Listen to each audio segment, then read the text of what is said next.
Sometimes life lets you down and you feel that you are done. You just want a morning run because the fun is all gone. But sometimes life makes you proud when you look far and wide, when you leave the pain behind and see the brighter side. TNC gives you inspiration. TNC reignites your passion. TNC starts your transformation. TNC helps you see the new you. Sometimes life makes you blind and you choose something bad. You just wanna cry and hide and save your face from the crowd. But sometimes life makes you see the beauty in you and me. When you look up above, there is God and there is love. TNC gives you inspiration. TNC reignites your passion. TNC starts your transformation. TNC helps you see the new. We're here to help you see the newness of life. We're here to help you feel your hope is so real. You got the power to see. We'll help you see the new you. TNC gives you inspiration. TNC reignites your passion. TNC starts your transformation. TNC helps you see the new you.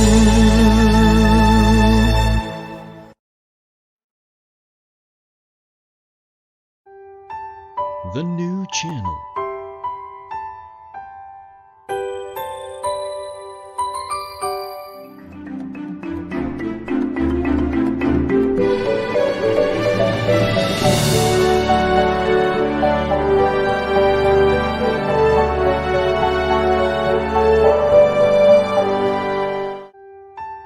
The new channel.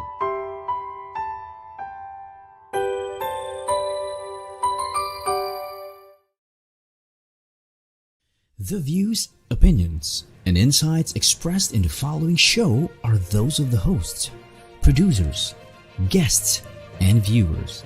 They do not necessarily reflect the position of the channel. Viewer discretion is advised. Good afternoon. Welcome to the new channel, here to help you see the new you. This is Jesse Francis Rebustillo, your host to this wonderful program, the HR Hotline.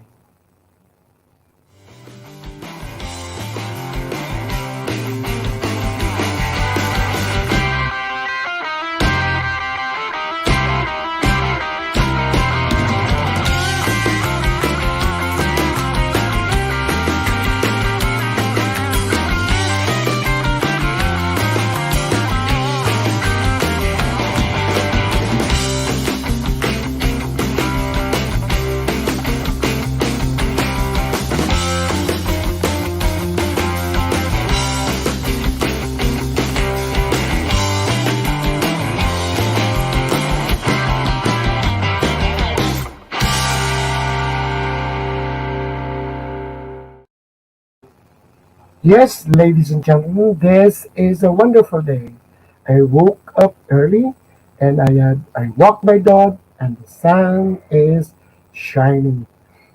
We are still scared and what do you call this? Experiencing the pandemic. The pandemic.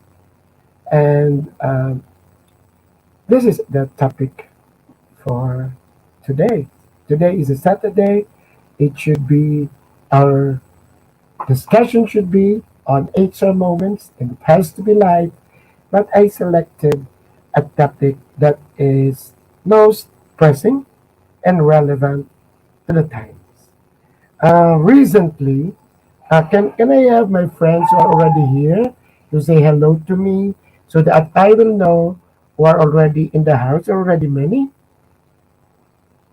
Can you just say hello, Jesse?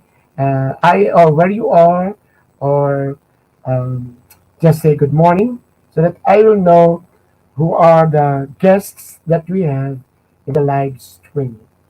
Anyway, I will start. I am very scared up to now. I just get a news from a nephew who is a priest in Bicol. He's actually assigned still in Tabaco Albay, informing us that there were 72 positive. So even in the provinces, the pandemic is still raging. Also, I just done a webinar actually on implementing OS and complying with the DOLE DTI guidelines on the pandemic. And then they love it. So this is one thing that everybody should actually be concerned. I'm so glad that my cousin Donald is watching. Donald, sumali ka ha? Kasi I would like to know the updates in in uh, in Saudi. And then my friend Ryan Navarro is also here in the house, in the room. I would like you to join us also because I know in Davao the infection is still, what do you call this, up. Okay, so let me continue. So here is a big company in Makati, wherein they requested me to do a webinar on odds.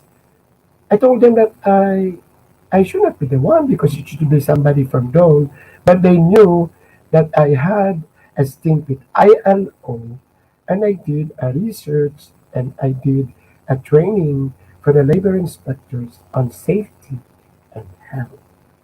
So they would like to get it from the slant of a an HR person, and it's better because it's not actually legalese. Anyway, so let us discuss it. We have three uh, topics to discuss. One is just for us to share your COVID story. So, what is your COVID story at home if you are working from home and in the office if you are in the alternative working condition? Let us share it and let us let people know what are your thoughts and insights. And the second one will be what are your tips, your personal tips. We get a lot of tips from the social media that it would be better if it would be coming from you. Then the third one will be the topic that you were not able to discuss last week, which is their earliest recollection for being recognized as good. But you can still share your earliest recollection for being accosted or for being reprimanded. So let us try. We are many in the house. I would like to get your insights on the first topic. Just tell us your COVID story. Share it now. I hope I invited Nani Hieronimo, who got sick, and I'm so sorry for him. Ma'am Ami's sweetie actually passed away due to COVID, and Richard Burgos, a friend of mine who was also was infected. So let us try to share. So the first 20 minutes, let us try to share our COVID story and what are our insights. Okay, mine is a little bit big. I'll start. I invited my nephew, a priest, And I asked him in this program, what are his insights on the pandemic? And you know what he told me? We should not actually blame the Lord or God or the situation. It is just one way of reminding us that one, there is only the supernatural, the super being that is actually taking care of us, and that our lives are actually hiram. And then two, that all of this, there is nothing. The prayer of Saint Teresa, uh, Teresa, not Teresa, Teresa de Avila. Only God suffices. So I was even telling my friend who is having some anxiety fits. Everybody is affected, from the rich guys to the poor guys. And I told him, you just pray. And then you go back to that Bible verse, wherein even the birds are not, the Lord will take care of you because He's even taking care of the birds. So let me have your insights on the pandemic, one at home, in the office, how it affects you. What are your insights? And at work, because the reason why I'm having it in HR outline, the reason for being, somebody asked me to do a webinar on safety and health. And I had that, and it was a nice sharing. So, can we have Princess and Grace and Ryan share your insights on COVID-19 and on the pandemic, your experiences at home, your thoughts on this. Share it with us now. Later on, what you're going to share, tips. So later on na yung tips. So this time muna, what are your insights? What are your deep insights of the pandemic? What would you like to share to those having some anxiety attacks or some having what do you call this problems, physical and mental problems? I would like to hear it from you as HR people. As HR people, I will tell you now what is my purpose for this episode. HR people should be ready. See, I am asking you to share, and I'm still waiting for those who are going to watch this later on as this is being shared. Are you ready to share your pandemic or your COVID-19 stories? Because this is what I got in the webinar that I'm doing. It's very interactive. And if you notice, everybody is scared. But if you ask them of their insights, mababaw po. 1 year na po yung COVID. So dapat ano? What do you call this? Hold. What do you call this? Think. Discern. Stop. Be still. And then have a deep thought on what is happening. As HR people, we must have that. Mamaya na yung tips. Can we have Ma'am Grace Rayos to give your insights on the pandemic or the COVID-19? No, wag tayo mag-rant. Wag tayo mag-rant. Wag tayo mag-galit. No bullying, no shaming. Oh, no. Let us just try to share. See, I was just testing if what is happening. We have some insights to share. We have here Ryan, we have here Mom Grace. So there are a lot of what do you call this COVID stories, but when you ask people to share their insights on it, we shy away. So let me start. Let me continue until anybody can give their insights on on COVID. I have friends and I texted them last night to join me here. Some of them begged off. And then I was laughing inside. I was really laughing inside. We are HR people. We are parents. And up to now, we don't have insights on the pandemic. What a shame. So, for all those who are here, for all those who are going to watch this, have a thought of this. Ganun po si Jessie. May oras kochino ako. This HR Hotline episode is teaching you and me. I just hope my dear friends are here. 1 year and more than 3 months na ang pandemic, March, April, May, June. I am asking you, as HR, as parents, insights on the pandemic, tingnan mo ang babaw. Tuob ang isip sa pandemic. So I'll start. I am challenging all of us who's going to watch this. Give me at least a sentence or a paragraph on your take, on your insight on the pandemic, and have a thought of it. See, I'm laughing because that is actually my purpose. At ang iba nagsashy away. And it is happening.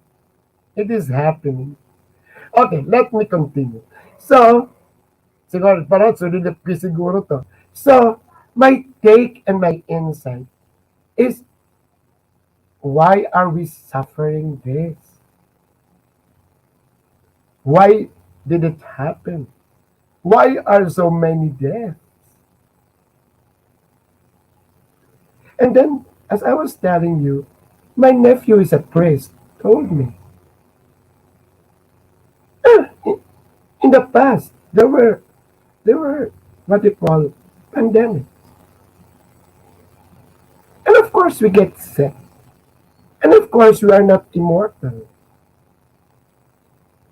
The only, what do you call this, sure thing that will happen is death. But you have to ask why. So that is the first insight that I would like to share. And you don't have to blame maybe how it is handled.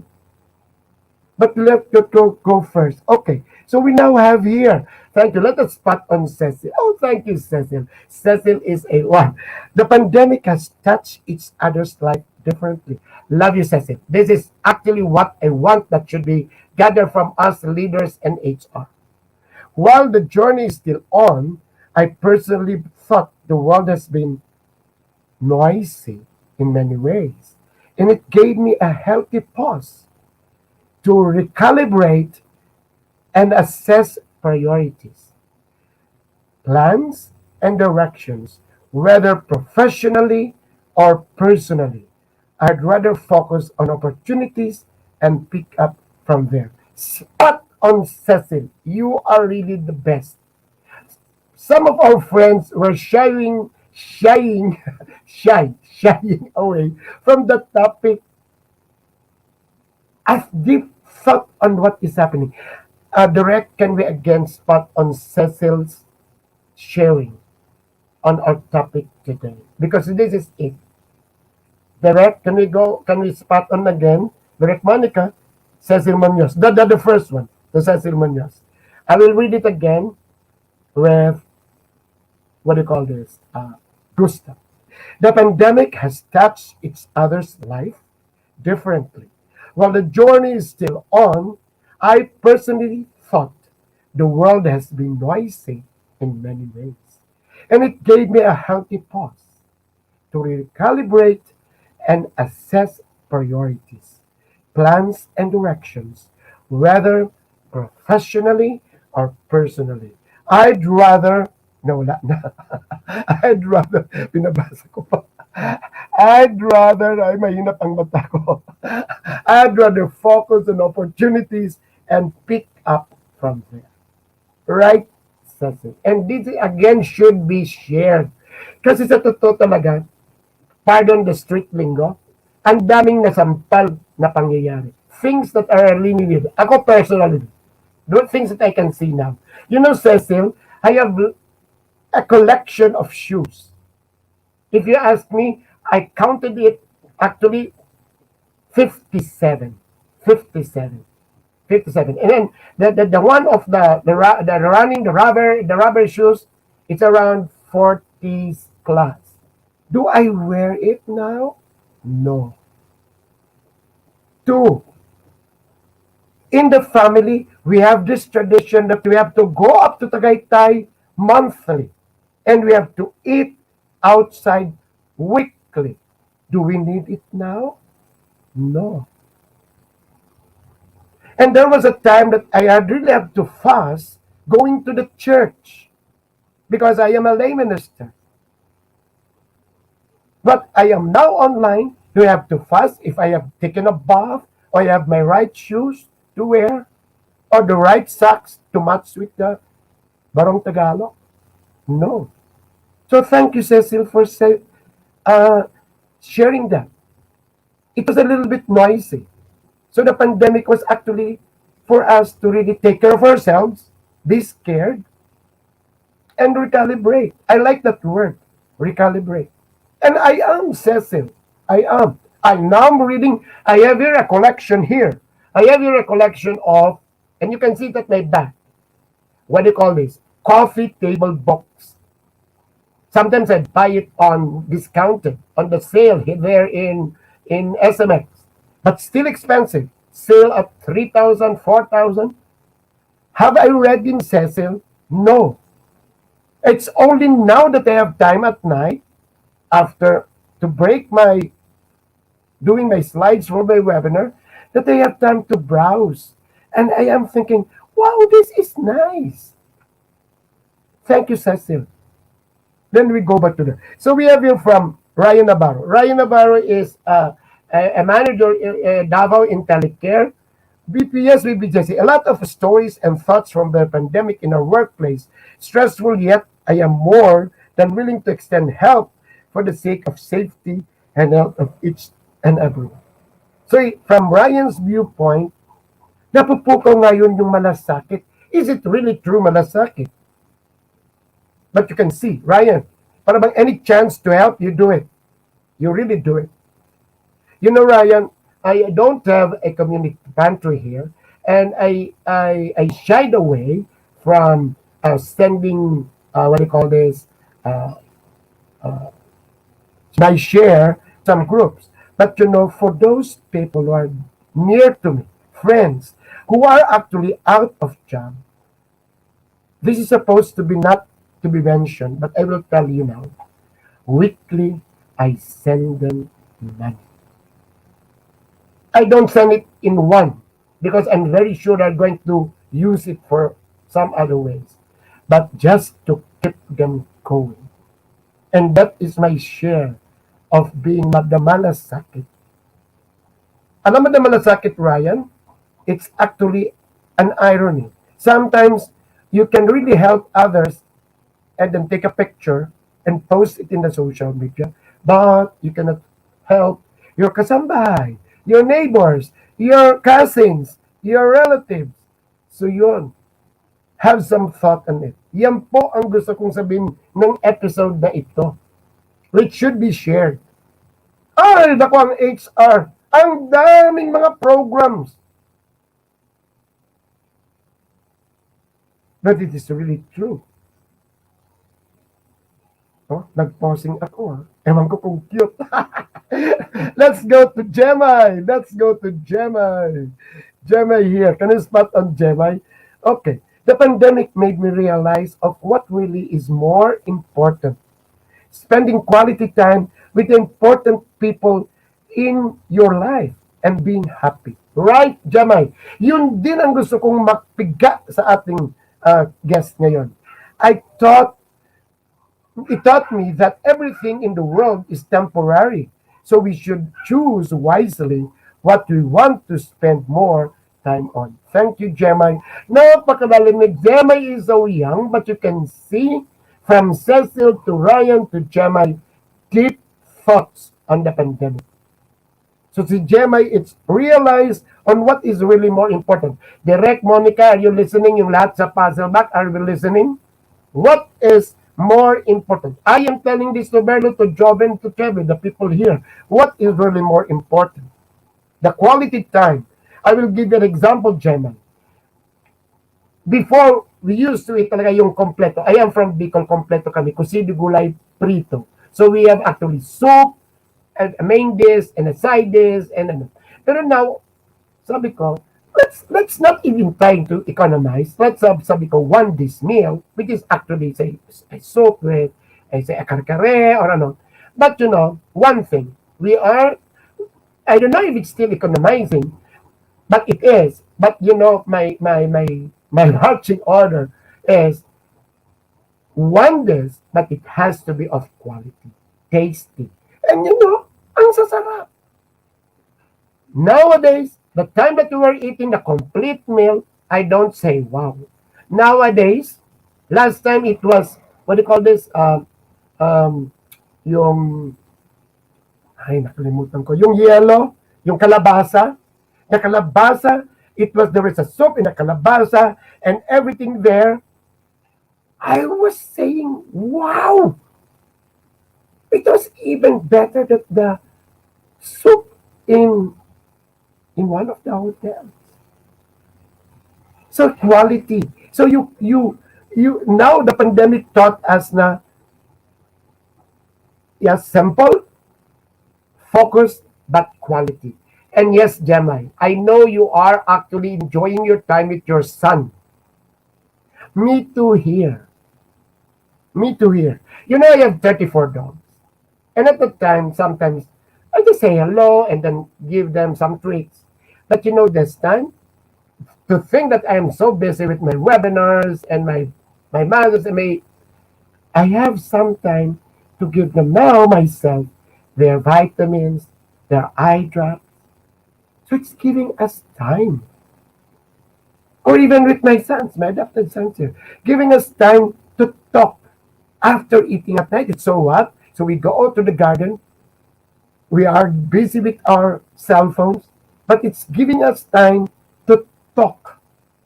Thank you, Gemma, for sharing it. Thank you, Cecil. Thank you, Ryan, for sharing it. We have another one from Ryan Navarro.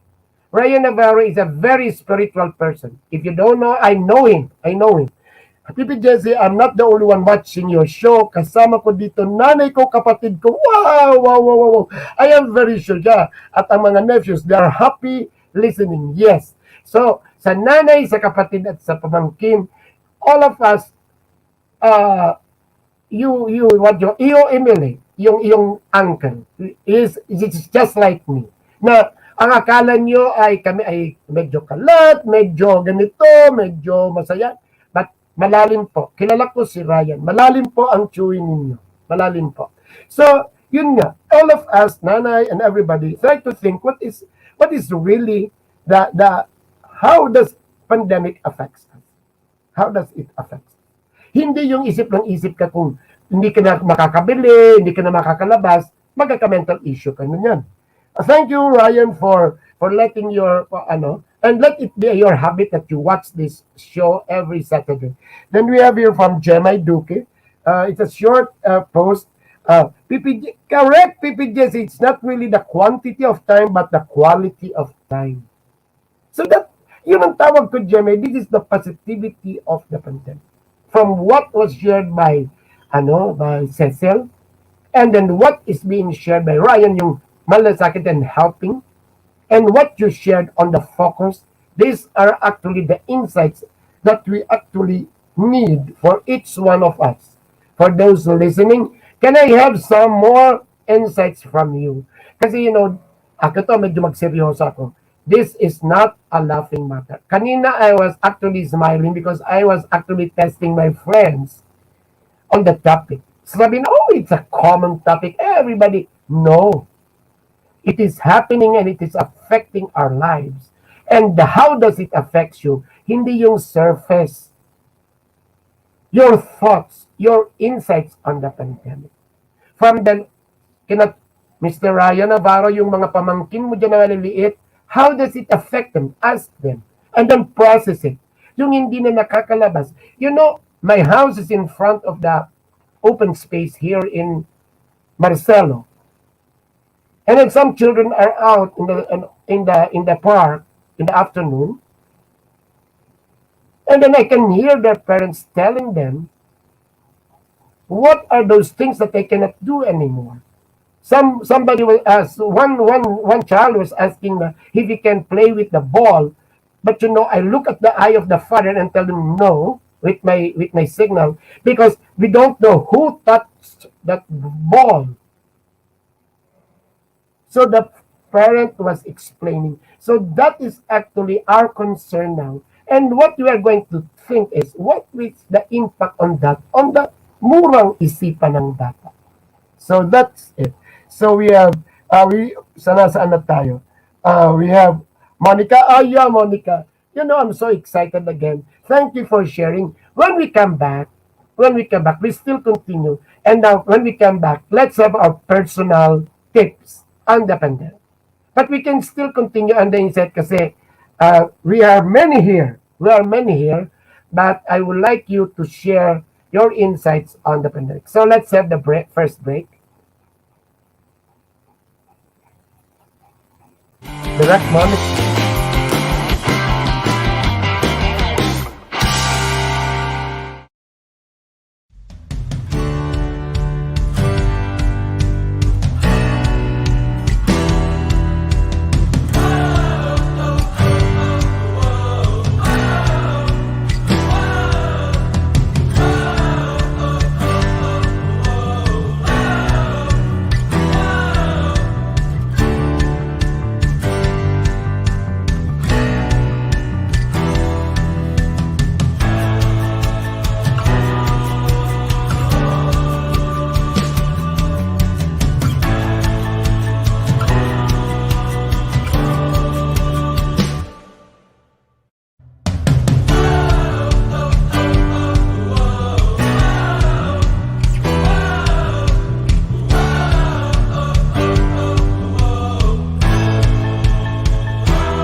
Direct, and we have the poster wherein we're going to invite everybody to watch the various shows in the new channel. What you're going to do is visit the page in Facebook or in YouTube, and then you can watch all the wonderful shows of TNC from U-Turn.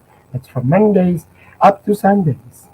And what is wonderful, you can watch it in your gadgets. Sometimes I do my gardening and I'm just listening to the shows of it. And it's very interesting. Okay, let's go back to our topic. Okay. It's a wonderful topic that we're having. It's about our insights, our thoughts, our experience on the COVID. I was waiting for some friends of mine, which I invited, wherein they really were infected. But I don't see them now. But if you're here, can we still continue sharing your insights? Insights from from Cecil is to really recalibrate, and it's time to pause and to see what else we can do.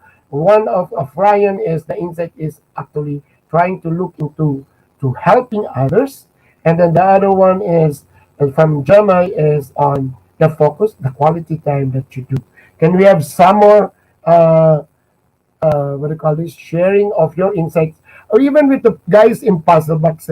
Direct Monica, what are your thoughts on this? Where are we now? As can you spot on a new post, uh, Direct? What we have here? Uh, we don't have any post here. Uh, yes. So it is actually a time to really think about what is happening, what is happening with us, and then after that, maybe action. Enjoy it. Enjoy it. I'm so much affected. I am one guy who's so gregarious and I would like to go out. Oh, I miss going home to Bicol. But I enjoy it now. Savor the moment. That's what you call the positivity. My positive mindset. Be with nature, appreciate nature, appreciate life, have positive thoughts, then savor the moment. You have more time. If you're working from home, you have more time. You know, I also have that webinar on working from home, and I'll even discuss it in my recent webinar on us. And people are telling it, I have backaches. I have been working. Woe to us. What an irony. The situation is asking us to work from home, and here we are again, ranting and complaining. So this is a food for thought to all of us. At the time that it was face to face, I was ranting. I was complaining. I have to wake up early to be on time in the venue, skipping breakfast. Now that it is online, I am again ranting. Ano ba talaga? Is our life full of complaints? I'm looking at you. So these are the things that we have to think about, the insights of the pandemic. It's not, yes, the virus is there, it can infect us, and you can get sick, and it will be expensive, or you'll be dead. But we think of other things, the insights, thoughts that we get from the pandemic. And if you look at it deep within us, we have to be aware. As just what I told you earlier. Face to face, you were complaining. Online, you are again complaining. So again, dapat magababa pa itong ang pandemic. No. Pero no, that's not the way. Kasi people are not actually realizing what Cecil shared with us, that we have to make a pause and think about our situation. Let us share this episode because this is one thing that is important. A lot of, in PMAP, in PSTD, and ECOP, a lot of discussions on the pandemic. And I think what is missing are the insights. Can you spot on Gemma here? Direct, please. COVID entered our home. My sister had it with only mild symptoms, and it was very difficult time. But the people around me were very understanding and supportive.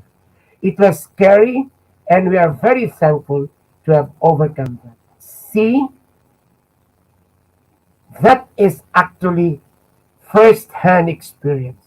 Yan dapat ang ating titingnan. Gemma, I would like actually, I was waiting for friends of mine who got infected. And I would like to ask them, what were the thoughts during the time that they were sick? And I would like to learn from it. It has to be shared. Or look at this. Diba? So, it was difficult time. So here, you need yung tinatawag na natin teamwork, team building, team alignment, lahat. The family now should be a team because one is sick. Everybody should be engaged. Everybody should be careful because everybody is scared to get the virus. And you cannot really give up. It's also value. One of your members of your family got sick. You can just let that person go. Diba? Eh, dito sa akin, ang aso ko, sometimes they got parvo, you cannot just let them go. You really have to take all the efforts to let the pet, diba, recover. And much more with your loved ones. Much more with your. So, those are the things that we have to think about the pandemic. Now, I will preempt myself. It should be on the last, on the parting message. Pero yan po ang dapat gawin. Leaders, if you are listening, share this to your leaders. Share this to HR.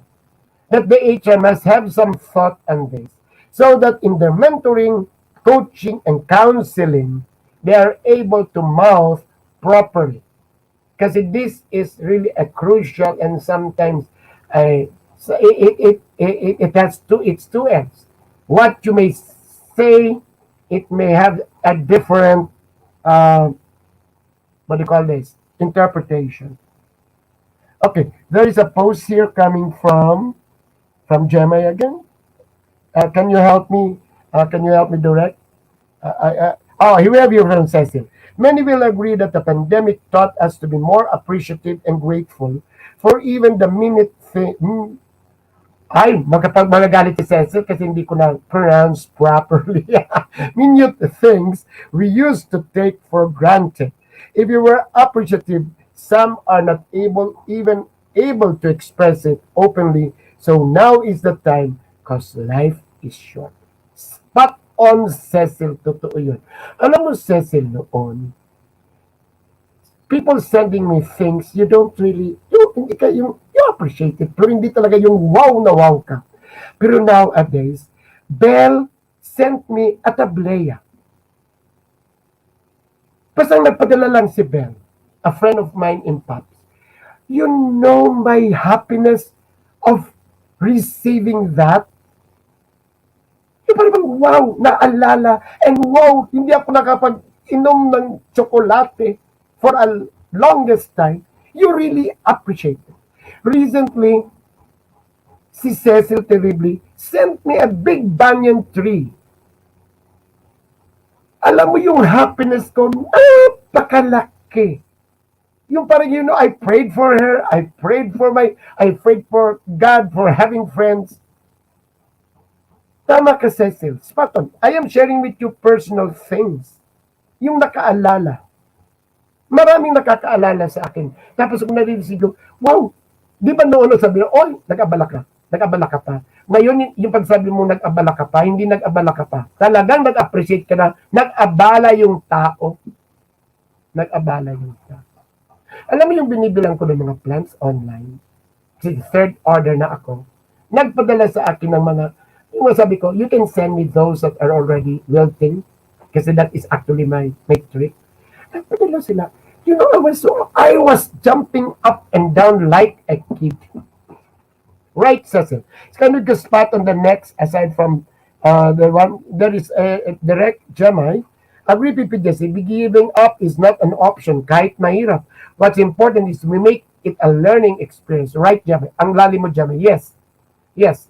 Pre-COVID and now, much more now, alam mo, the more dapat i-keep natin. I-keep natin. It is actually a test on our relationship, on how we value people to us. Diba? Alam mo ako, hindi ako umuwi sa Bicol. It's not that I'm scared. Even my sister was telling me, don't go home here because mommy is 94. You might bring virus. It pains me.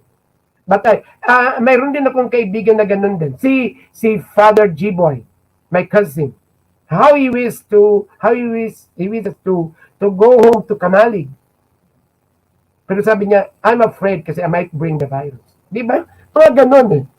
So after that, Gemma, then we have Cloyd. Cloyd, sinabi ko yung situation natin. Cloyd, listen, Mood muna. Then we have Hilda. Hilda, thank you for joining us. Can you spot on Hilda? Yes. Emotional and financial support became a priority of our employees and their families who were affected by COVID. Right, Hilda? Ito, let's thank you, Hilda, for redirecting back us back to the office. Yes.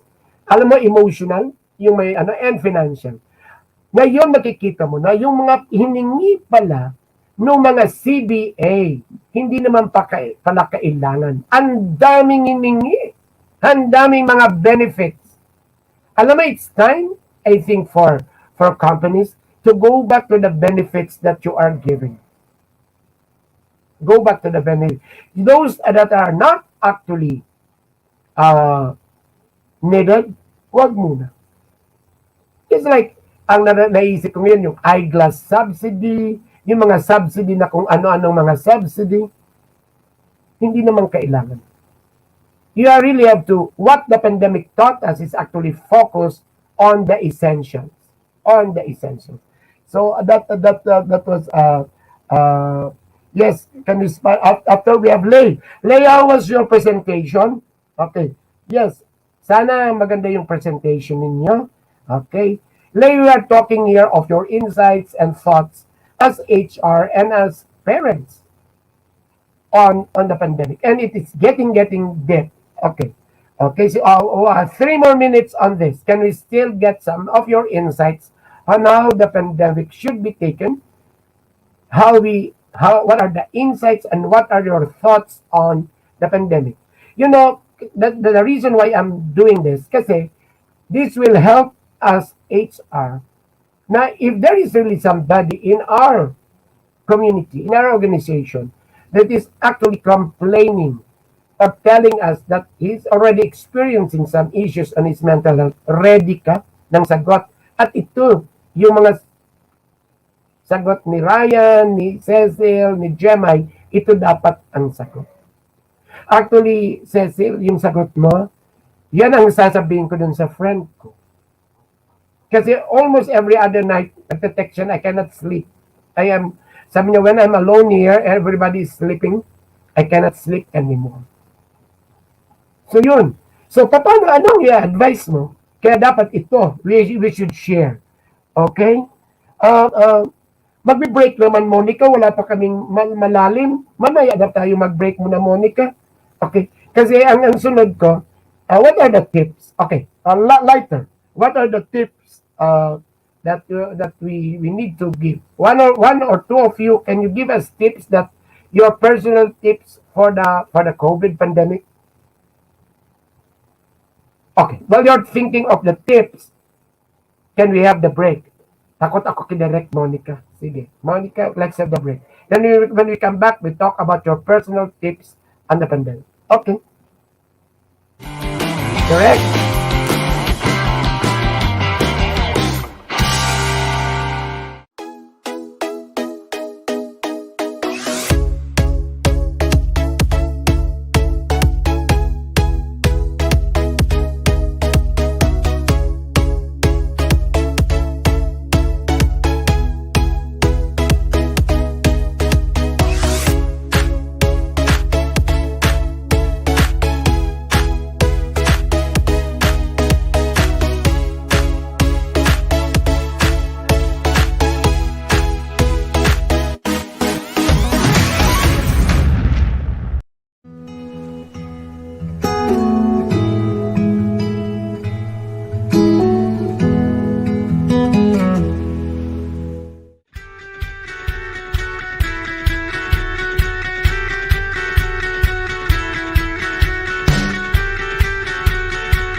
Thank you, Director. So let us continue our conversation.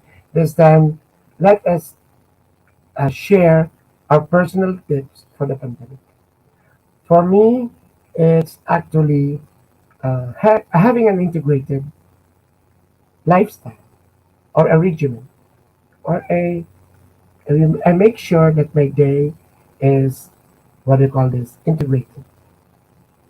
And what are these things? Your leisure, your time, your stress, your your technology. I already integrated in my life. I have a I have what do you call this a new a new uh, what the program for my life.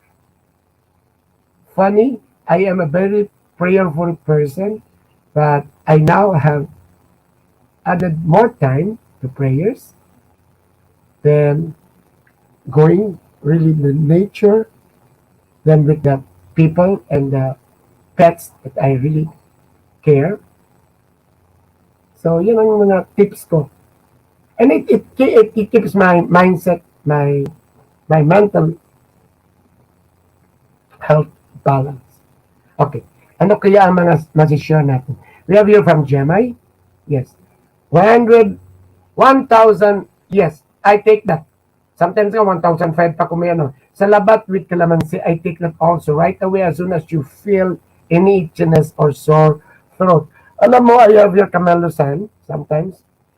Kasi I do webinars. And the exercises I really need to remind myself more of.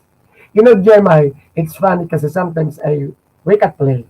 And then the time to walk my dogs, we are in front of the basketball court, is around 10 o'clock. And it's actually the time that we should be sand bathing.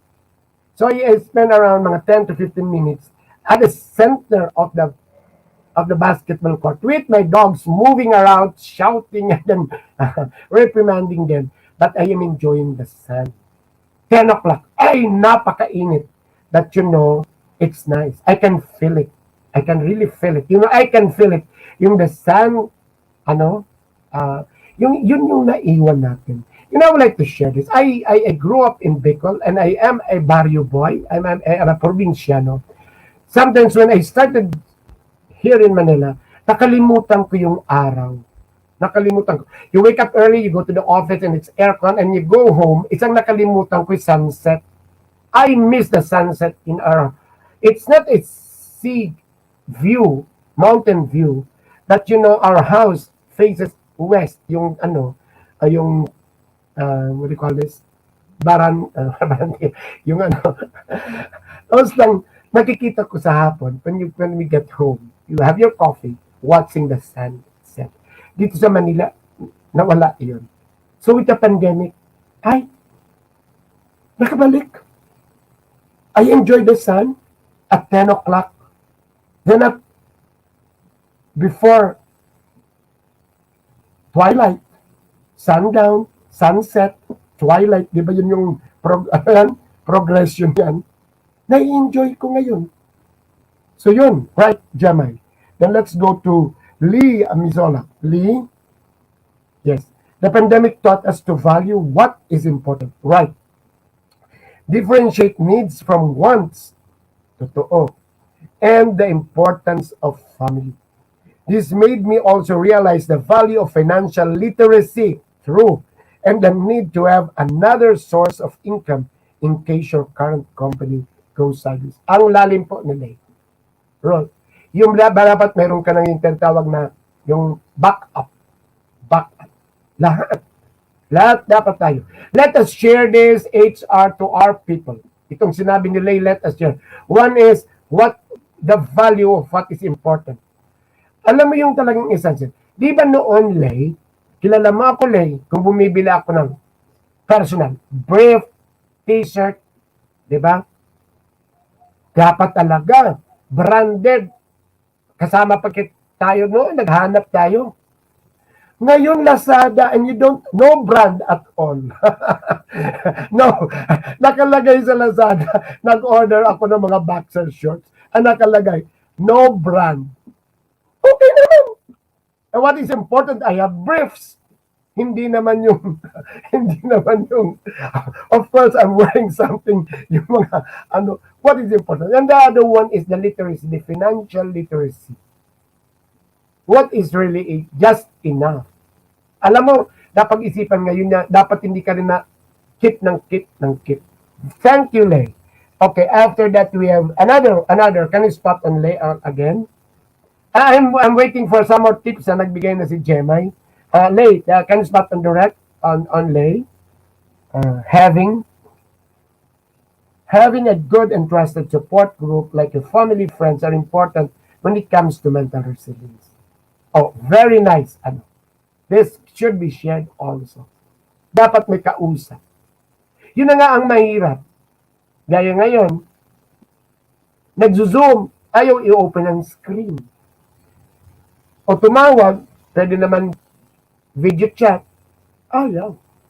So, think of things wherein you can reach out despite the pandemic. And kung dito ka sa Manila, I have a feeling na may extend pa. Diba? It's supposed to be June. May extend pa ng konti.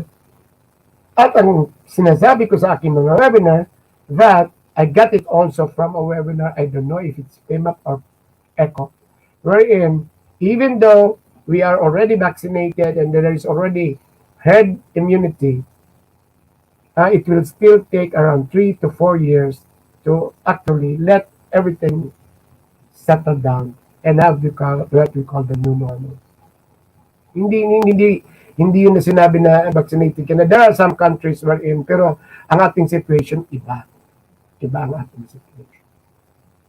So we have to think about that. Just like, say, ang sinabi na yung Spanish flu was actually 5 years. Tingnan mo, yung COVID-19 is only 2 years pa lang. So, you have to think about that. So, the virus is still here. So, yan. So, yes.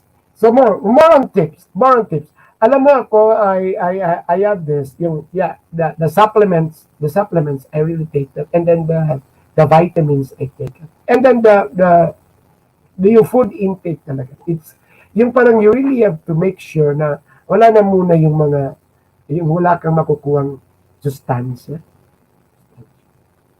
So, now I'm appreciating alugbati, saluyot. Saluyot is one. Anything that our parents, yung mga oldies natin nagsasabi na you take this while you were having colds. You take it now. So, yung kahit na tuob, yung inhalation, we have. Alam mo yung gagawin mo? This is simple. You really have some hot coffee and then try to smell the coffee. Kasi ang sinabi, this is where they would like to stay. It's one part of the body that is actually cool. So you have to make it a little bit warm. Kaya this is why I always, when I take a warm bath, hot bath na, and I have it, parang the water in my face, I thank God for the lifestyle. So those are, what are your, before we end up, can we have some insights on the pandemic and your tips on the COVID-19 from our guests here? There are many actually, So we have Hilda Cardenas. Can you spot on Hilda? We still have, we stay 3 to 5 minutes. We need enough sleep, vitamin C, D, zinc to boost immune system. Yeah, ang labanan talaga, Hilda, it's on the immunity. And it's in the immunity. And how we really enjoy it. Kasi I have, di ba ako, kilala ako sa PMAP, I have a habal-habal boy that brings me before, pre-COVID. Say, I teach certification in UANP. Kilala yan ng mga estudyante ko, minalay. The habal-habal boy brings me to Pasig. And there was a time, at Palscon event, everybody in Palscon was really amazed that I went down in a lobby of a hotel from a habal. I call it habal. I mentioned him kasi bakit hindi nagkakasakit? Bakit yung mga pamilya hindi nagkakasakit? Immune. At tingnan mo yung kinakain kasi. So they don't actually need all that 1,000 vitamin C. Kasi kung tingnan mo yung mga sinigang, yung mga, just imagine ang sabi niya, suggest, sorry kasi kumain, anong kinain ninyo? Sinigang sa, what do you call this? Guava. Eh, grabing vitamin C yun. Alam mo, I insisted that a week after I had that. Are you listening to me, Hilda and Gemma? So makikita mo na the simple things that the simple folks are doing, may immunity sila. May immunity. So, they enjoy the sun, that's already immunity. And then what they really take, di ba? Ang mahirap yung middle income, na lower middle income na nasanay na because of the pandemic, it's sardinas, it's ano. Pero yung talagang nasa, yung, yung mahilig sila sa alugbati, sa luyot, kangkong, think about it. Kahit hindi ka mag-uminom ng vitamins, may ano na yun. May supplement na yun sa kinakain. So, those are the things that I realized na dito sa pandemic. So, tama yung sinabi ni Cecil kanina. The world was a little bit noisy already. And tama rin mga sinabi ng iba na we forget the simple things in life that is actually essential. Yung Maslow's hierarchy of needs, yun lang sana. So even in the food that we eat, sometimes we forgot what are the things. Diba? What I read in the social media, as sa Israel, they're used to taking tea. And they put something in the tea. Or even in China. So siguro dito sa Pilipinas, you know what I'm doing, ladies and gentlemen who are here in the live stream? Ako, I don't drink any more cold drinks or even the water. All that I take are warm and hot. And I enjoy it for more than a year now. For more than a year. Kahit ang aking Coke Zero, which is not actually, I should not be taking it, pero sometimes when I take fish, I have to take Coke Zero to yung palay ko. It's not cold.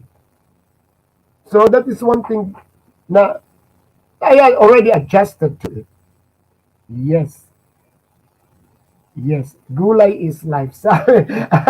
Yes, Hilda. Yes, gulay is life. Yes. Yes. Alam mo, nakikita ko yan. Na-notice ka. Very observant, Hilda. Kasi, I'm just, di ba yung nagwawali sa akin dito? Although I don't really go near him. And then the one, kasi yung nag-chika sa akin, yung delivery, yung habal bay ko pa rin. So that yung income continue. Then I'm just curious. Sabi ko, although I give them, what do you call this? Vitamin C. But I'm curious why they're so immune, and yung immunity nila strong. And it's the food that they eat. And gulay is actually life. Actually life.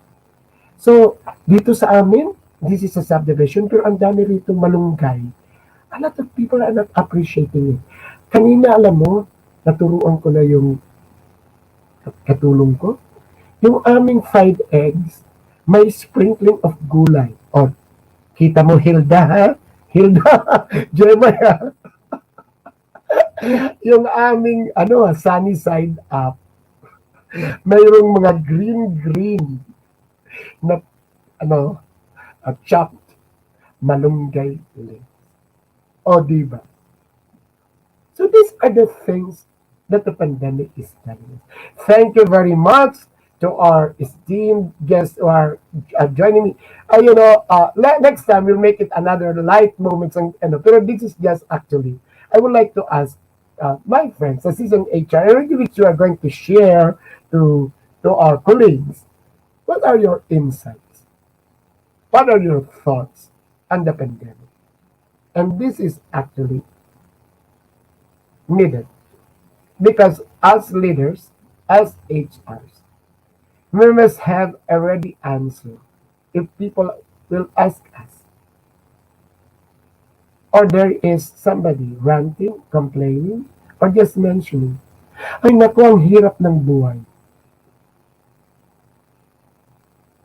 Good management tells us, We should not dance with that statement, neither even oppose that statement, but we must have an insightful sharing.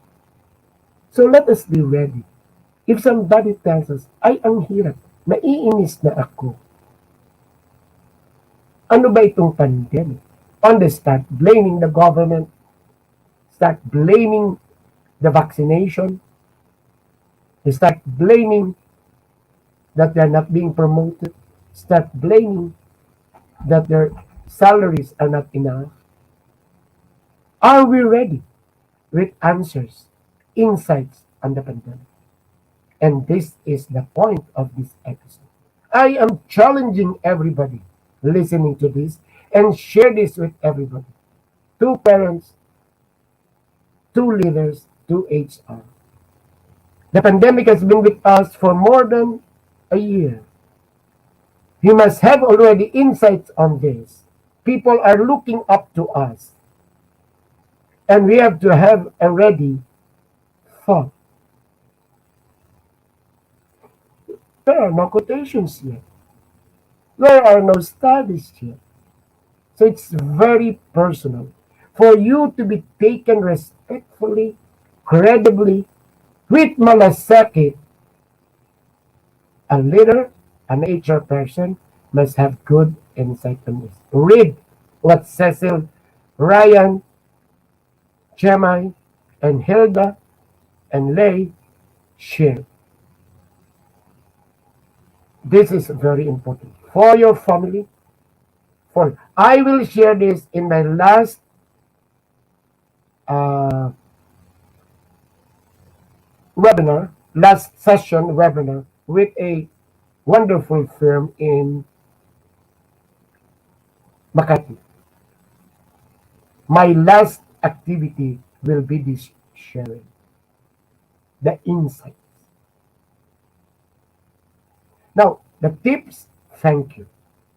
We must have our own personal tips on what we will think that will keep us healthy and safe.